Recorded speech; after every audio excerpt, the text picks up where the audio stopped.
My name is Lauren. I'm 29 years old, and I live in a peaceful town in Oregon, where spring streets are always filled with the scent of lavender and cinnamon rolls from the little corner bakery. 3 weeks ago, I gave birth to my first child, a handsome baby boy named Elijah. The moment I heard his cry in the delivery room, it felt like the world stopped. But my dream of becoming a mother wasn't as sweet as I had imagined, because from the moment I got pregnant, the person who should have been the happiest, my mother, was the first to make me cry. My mother's name is Margaret, a woman who once had sharp eyes and a smile that commanded respect. But to me, she was never a source of comfort. Even as a child, I knew where I stood with her, always in the shadow of my younger sister Emily, who's now 24. Emily was the kind of daughter my mother praised, beautiful, always smiling at the right moments, speaking sweetly, and most importantly, always making my mother proud.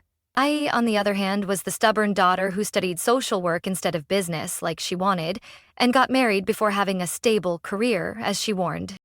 Emily got engaged earlier this year, and the wedding was set for December. By then, I would have just given birth to Elijah. This, according to my mother, was a PR disaster for the family. I remember that summer afternoon vividly when she came to my house carrying a bag of cookies I used to love as a kid, her face glowing like she was about to share some happy news. But her joy faded when she looked down at my belly and frowned slightly.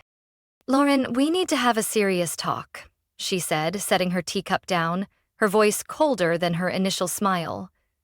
"You know Emily's planning her wedding. You having a baby right before it is really inappropriate." I almost choked. "What do you mean, Mom?" I mean, she leaned forward, her eyes gleaming with calculation. "People will only pay attention to you and the baby. What about Emily? She only gets one wedding day. Could you delay announcing the birth? Keep things quiet, at least until after the wedding?" I stayed silent for a few seconds, unable to believe what I was hearing. "You want me to hide my son? Like he's something to be ashamed of?" She didn't answer right away. She just looked at me as if trying to teach me a lesson I was too foolish to understand.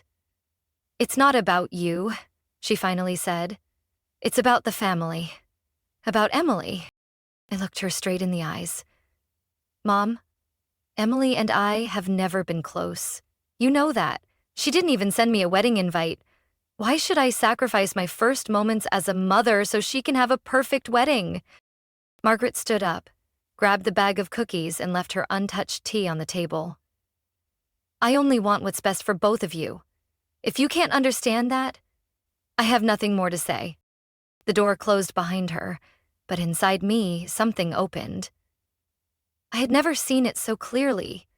My mother had never truly been on my side. To her, I was always just the shadow of the perfect daughter Emily represented. 3 weeks later, when Elijah was born, my mother wasn't at the hospital. Instead, she posted a photo of herself helping Emily try on wedding dresses, captioned, "A precious moment for a proud mother." And me? I cradled Elijah in my arms and whispered, "I don't need her here. My son is here, and from now on, I'll be the mother he deserves." Since that day, I haven't heard a single call or message from my mother. No check-ins, no sign that she even cared about her new grandson. My house became strangely quiet, but healthier. James, my husband, stood by me, gently reassuring me. "Family isn't always right, but you are doing right." I gave birth to Elijah on an early autumn afternoon when the leaves outside the hospital window were turning golden and orange. My heart exploded with happiness when I heard his first cry. James held my hand, too overwhelmed to speak, yet the woman who had given birth to me wasn't there. James told me later, when I was lying in bed holding Elijah, exhausted but in awe.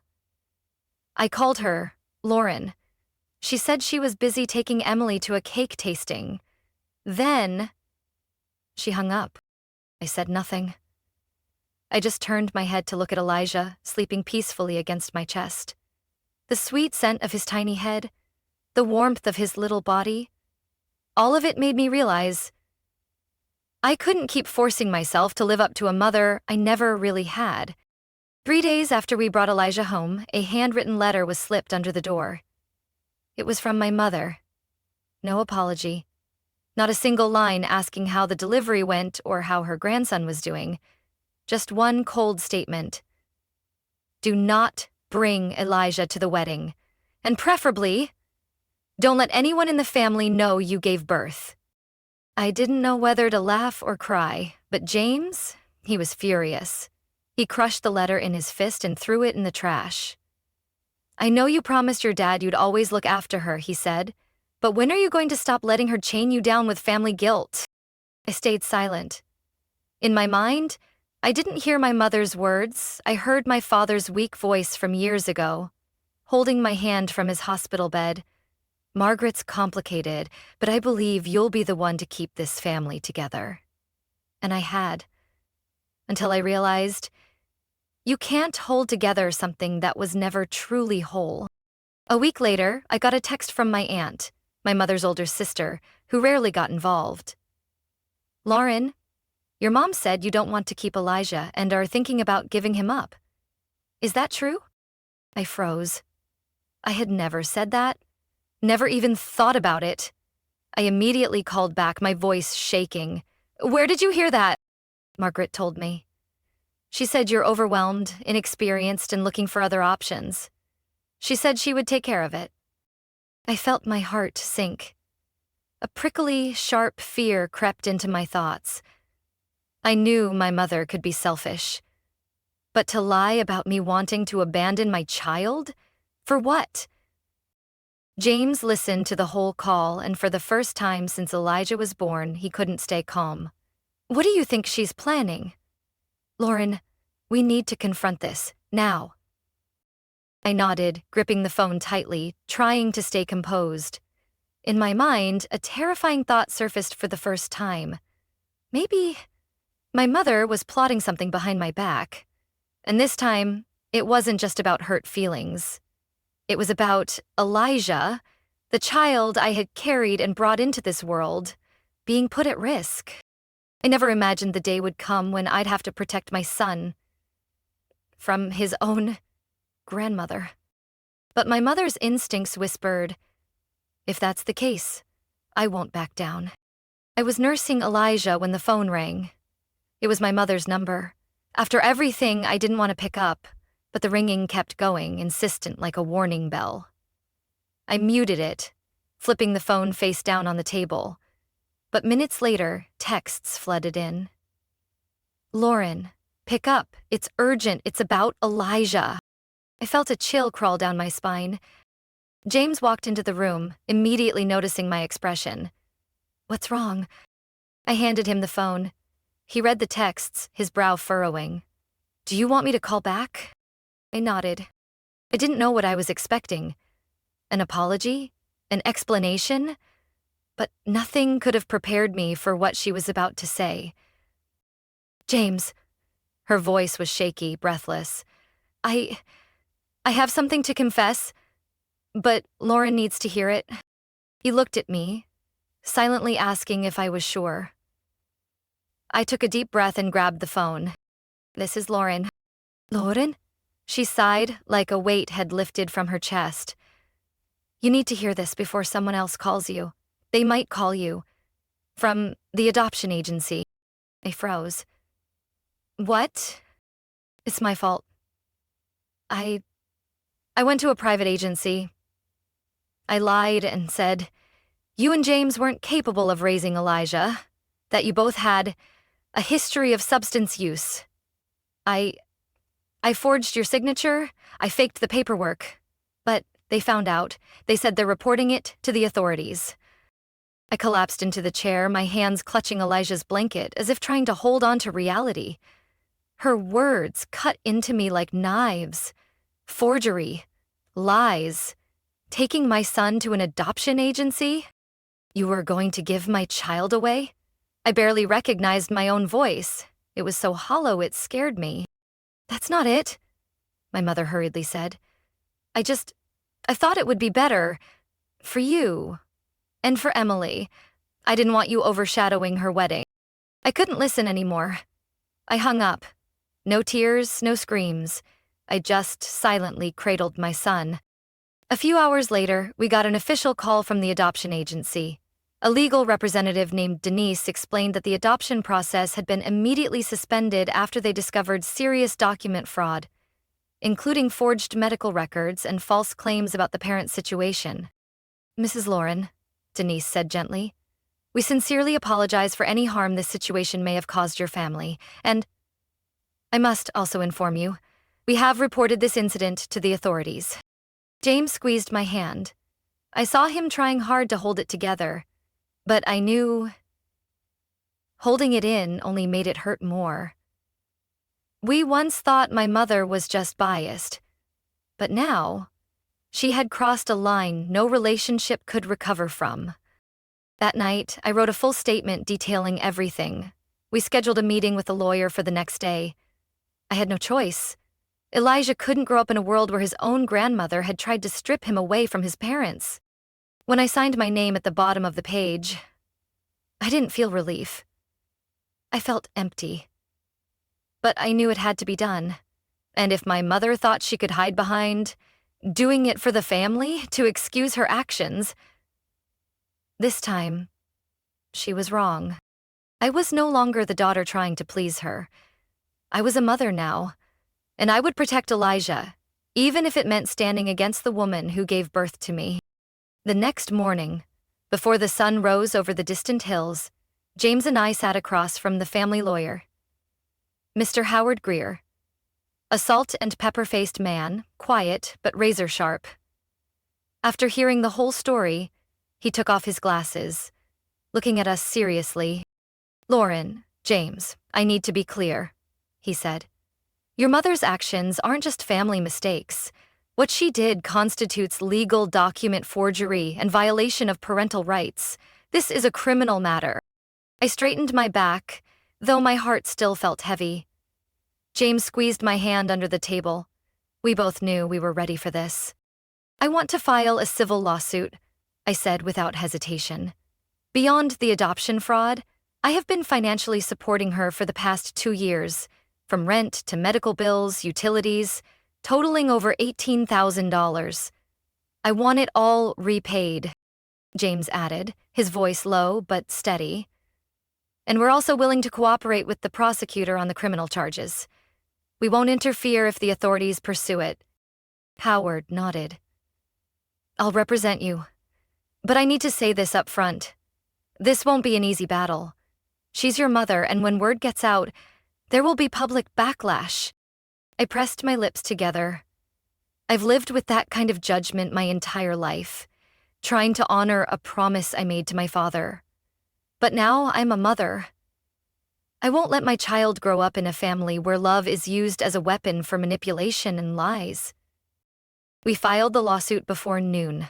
At the same time, the county police officially announced the criminal charges against Margaret Winters, my mother, for official document forgery, misrepresentation to facilitate illegal adoption, and violation of legal parental custody. I heard the news in a strange calm. No triumph, no pain, just a long silence, as if I had walked through a door I could never return through. A few days later, Margaret was placed under house supervision, awaiting investigation. But what surprised me were the handwritten letters that started appearing at our door. Not sent through the mail, but clearly delivered by someone she sent. In each letter, she rambled, saying she was panicking, that she only thought about Emily and her future, and that I was too sensitive and making everything worse. The last letter she sent, I still remember every word. You promised your father you'd take care of me. Is this how you do it? I folded the letter and put it in a box. I didn't burn it, I didn't tear it. But I didn't answer it either. James and I decided to hand over part of our lawsuit documentation to the prosecutor's office. We agreed to testify if the case went to trial. After verifying all the details, the prosecutor's lawyer told us if there was no out-of-court settlement, my mother could face up to 5 years of probation, heavy fines, and mandatory participation in a community rehabilitation program. When I told my Aunt Julie, my mother's sister, over the phone, she let out a long sigh. Lauren, I know things have gone too far. But are you really going to push your own mother to this? I didn't know what to say. But James, standing beside me, calmly spoke into the speakerphone. No one pushed her. She crossed that line herself long ago. I thought I would feel guilty, but I only felt free. And for the first time in my life, I understood something my father had never taught me. Sometimes, protecting your family means cutting ties with the ones who threaten it. Since Margaret's house arrest, I started getting emails from an unknown address, but I knew exactly who it was from. The first subject line read, "I'm sorry." I didn't open it immediately, but every day brought a new message. "I can't sleep. Just forgive me. You promised your father." The fourth email was where she finally mentioned my dad. "Lauren, your father once told me that if anyone could hold this family together, it was you. You're the only one strong and kind enough to forgive. I'm begging you, don't let this go to court."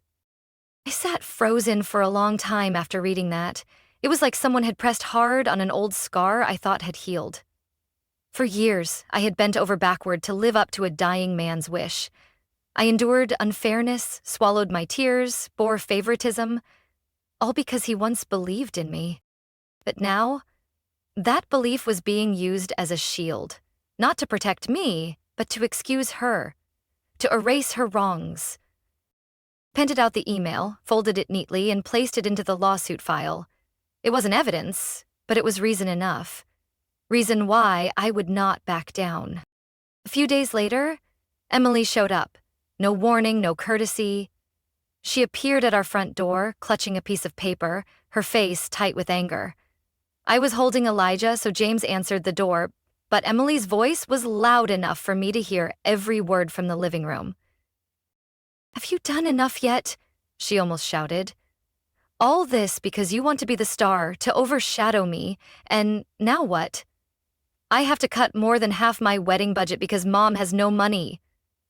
Are you happy now?" James remained calm. "You should leave, Emily. We have no time for blame games." But Emily didn't stop.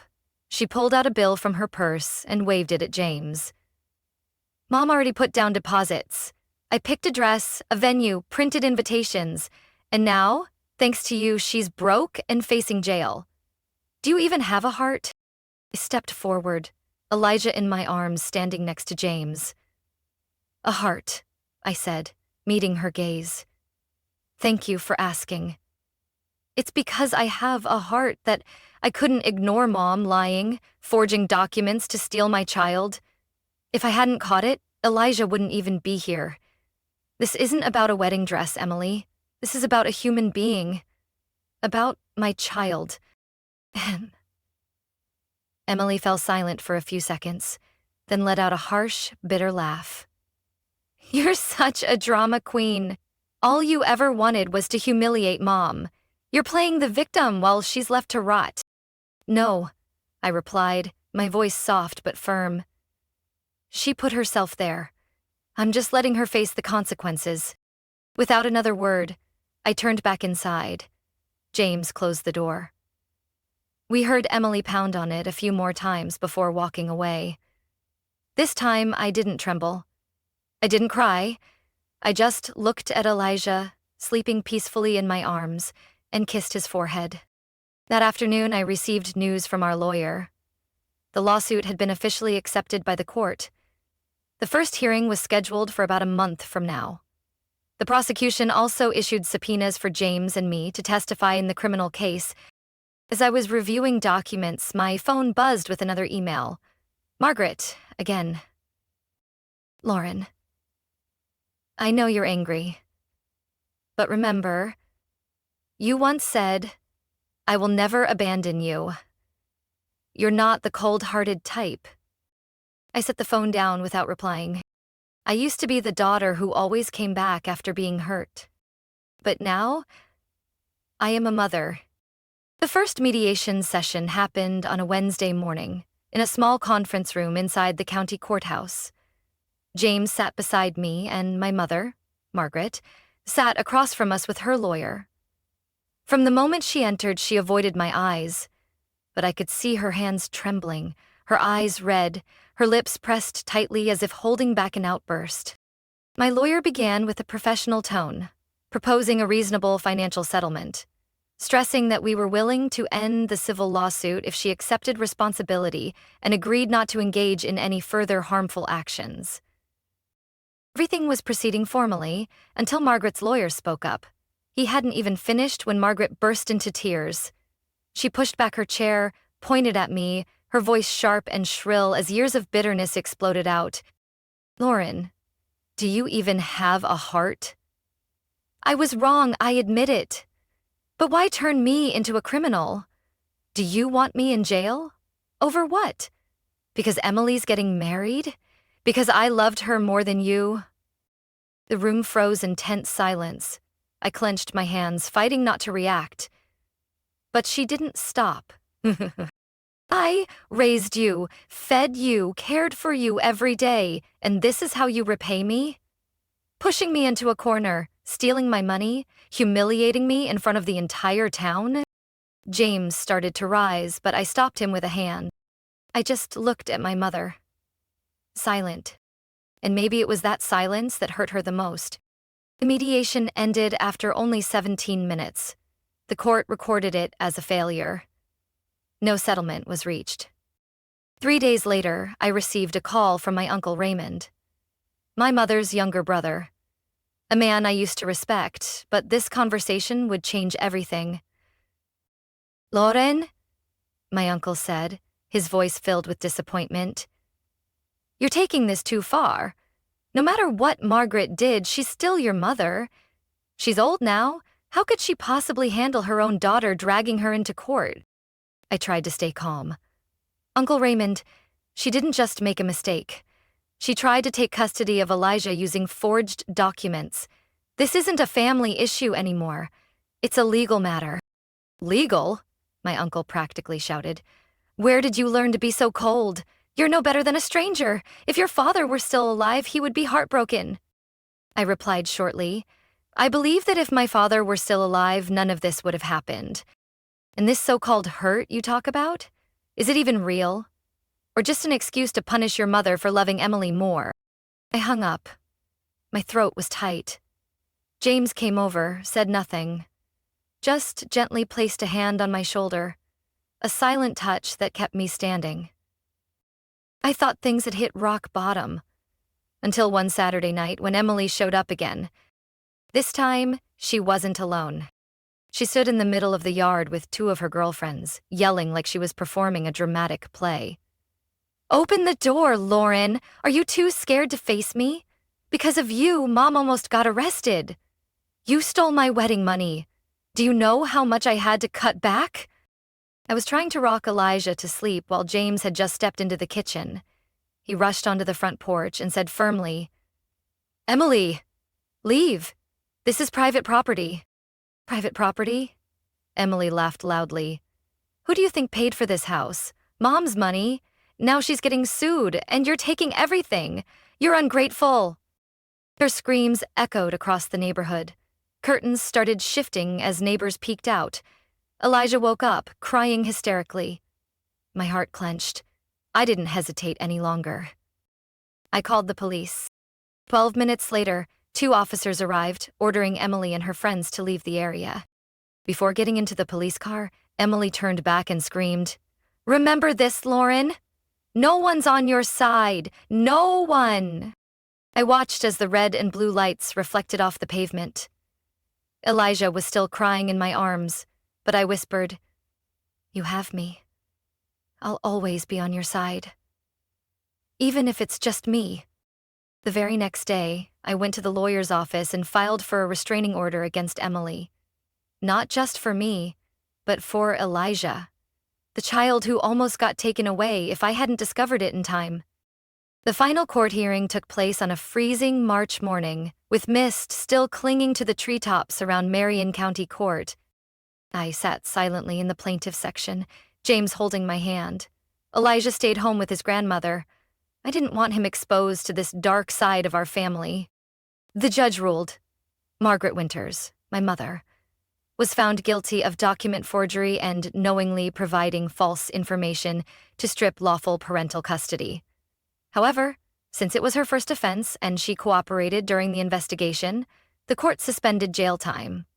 Instead, she received 2 years of probation, a $25,000 0-cents fine, 100 hours of community service, and mandatory supervised psychological treatment for 12 months.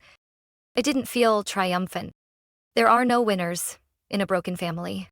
But as I left the courthouse, I felt lighter, as if the last door to my past had finally closed.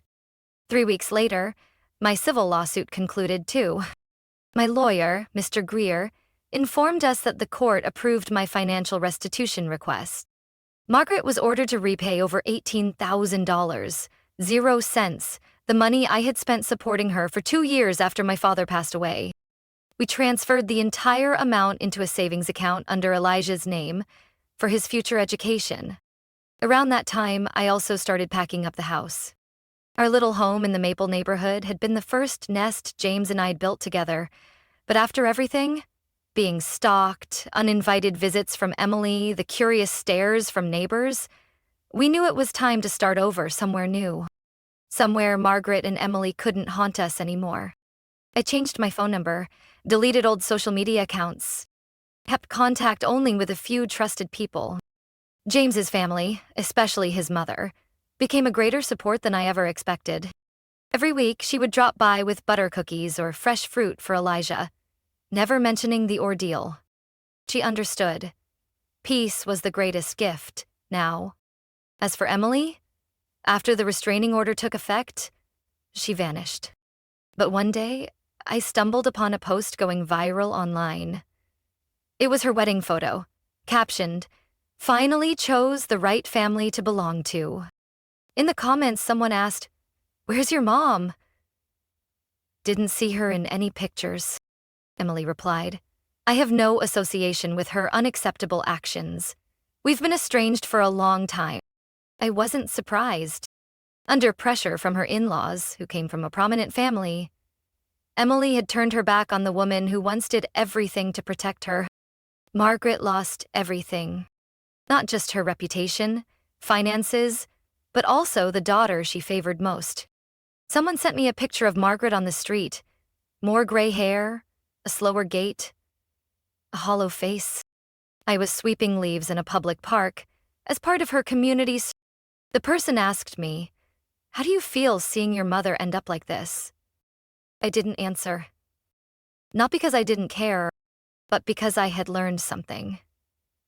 Sometimes, pitying the wrong person is just another way of hurting yourself. That night, as I rocked Elijah to sleep, I looked at him resting peacefully in my arms and whispered, "You don't need to know what I lost. You just need to know. Everything I do from now on is for you." Outside the window, a light rain began to fall.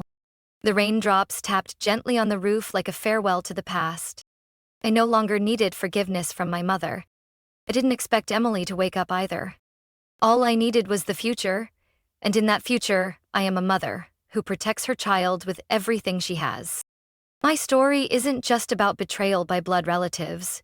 It's about awakening and standing up for what's right. I used to think keeping a promise to my dying father was more important than my own feelings, until I realized being a mother means putting your child first. I lost an incomplete family, only to build a real home. Now I don't live to please anyone. I live to love, nurture, and protect my son with everything I have. What do you think about Lauren's choice? Was she too harsh, or was it the only way to protect her son? Share your thoughts below. And don't forget to follow the channel for more heartfelt family stories.